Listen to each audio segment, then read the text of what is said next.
based telescopes and ones in the sky is that we actually have to look through the atmosphere.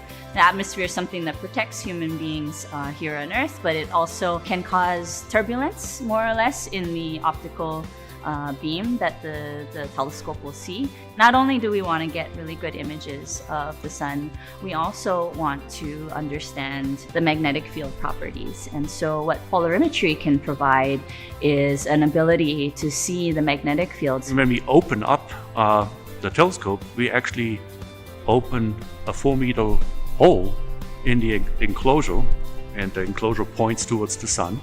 So that's how the solar light enters into the telescope facility. And the first surface the solar light hits is the primary mirror.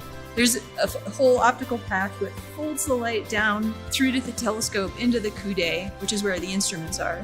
Once that light comes down from above to the laboratory, what happens is that image starts to rotate.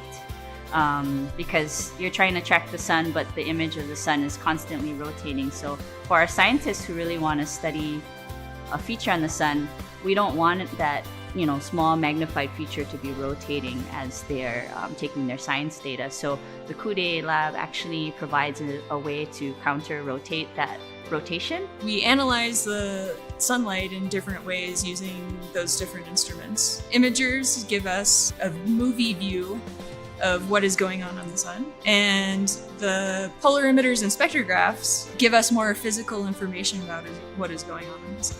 And then the solar light, which is white, gets through, call it a big prism or big prisms. And it spreads that light out into the solar rainbow and looks at very specific snippets from the spectrum at individual colors of light, and it does the analysis there. And so a number of instruments do this. They actually will change the orientation